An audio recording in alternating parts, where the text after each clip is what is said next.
북한 내부에서 언급 자체가 금지된 사건이 하나 있습니다. 1998년 평양 금성군관학교에서 발생한 정식 기록상 존재하지 않는 실종 사건. 그런데 그 실종자 중 한 명이 25년 뒤 한국에서 발견됐다는 보고가 나왔습니다. 지금 들려드릴 이야기는 북한 내부에서도 극비로 분류되어 주민들은 물론 장성급 일부를 제외하고는 언급조차 금지된 사건입니다. 하지만 이 기록은 2023년 말 한국 국가정보원이 이례적으로 culture 비공개 정보 분석 보고서를 발표하면서 다시 세상 밖으로 나오게 됩니다. 1998년 4월 11일 금성군관학교 2학년생도 6명이 야간 교범훈련 도중 실종됩니다. 정식 발표는 훈련 중 낙오였지만 당시 내부 보고에는 통제구역을 벗어난 후 행방 완전 미확인이라는 문구가 남아 있었습니다. 금성군관학교는 북한에서 가장 철저한 통제시설 중 하나입니다. 그곳에서 단 한 명도 아닌 무려 6명이 동시에 사라졌다는 건 북한 내부에서도 말이 안 되는 사건이었죠. 사건 직후 북한 보위부는 학생들의 기숙사, 교범 교관, 주변 출입자 명단까지 전면 조사했지만 결과는 발견 불능. 이후 사건은 내부적으로 아예 존재를 삭제한 뒤 없었던 일로 처리됩니다. 그런데 2022년 한국으로 입국한 한 탈북민의 지문이 국정원 데이터베이스에서 특이 반응을 보입니다. 1998년 금성군관학교 실종자 6명 중 1명으로 등록된 김철우 가명 1979년생과 97% 일치하는 수치였던 것입니다. 국정원은 즉시 김 씨를 비공개 조사했고 그가 건넨 증언은 충격적이었습니다. 우리 6명은 훈련 중 길을 잃은 게 아닙니다. 처음부터 학교 내부의 누군가가 길을 열어줬고 우린 북중 국경까지 안내받았습니다. 김 씨의 말에 따르면 실종자 6명은 평양에서 두만강 국경지대까지 총 17일간 이동한 뒤 중국 단둥에서 알 수 없는 조직에 넘겨졌다고 했습니다.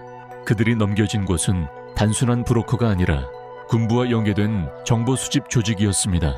문제는 그 이후입니다. 1998년 6월 3일 6명 중 명은 중국 당국에 체포되어 북송되었고 단 한 명 바로 김 씨만이 탈출에 성공했다는 것이었죠.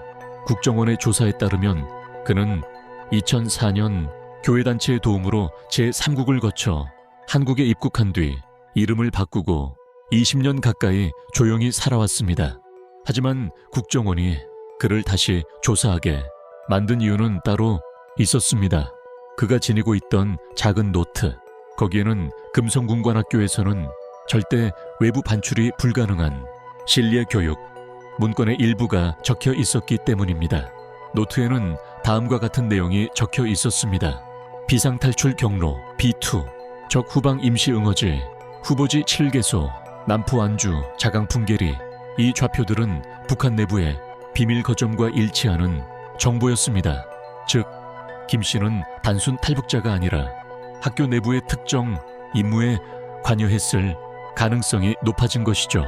2023년 8월 국정원은 김 씨의 이동 경로와 노트의 기록을 토대로 실종된 6명 모두가 학교 내부 비밀 프로젝트의 대상자였다는 결론을 내립니다. 프로젝트의 정식 명칭은 알려지지 않았지만 당시 문서에는 단 하나의 표현이 남아 있습니다. 특정 생도 특정, 지형 특정 임무, 제2단계 이전 노출 금지.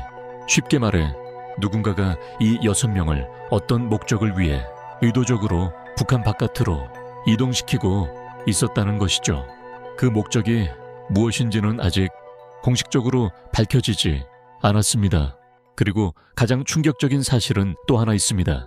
김 씨의 증언과 노트에 적힌 문구를 기반으로 국정원은 금성군관학교 실종자 6명 중 2명이 추가로 생존 중일 가능성이 있다고 발표했습니다.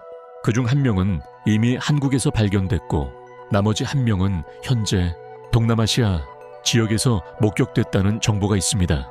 하지만 북한 내부에서는 이 사건 관련 기록이 지금도 존재하지 않는 사건 목록으로 분류되어 있습니다. 단 한 가지는 분명합니다. 1998년 사라진 금성군관학교 생도 6명은 단순히 길을 잃은 것이 아니라 북한 내부의 비밀, 프로젝트 속에서 의도적으로 버려진 존재였을 가능성이 높다는 것입니다. 그리고 그중 최소 2명은 아직도 어딘가에서 살아 있습니다.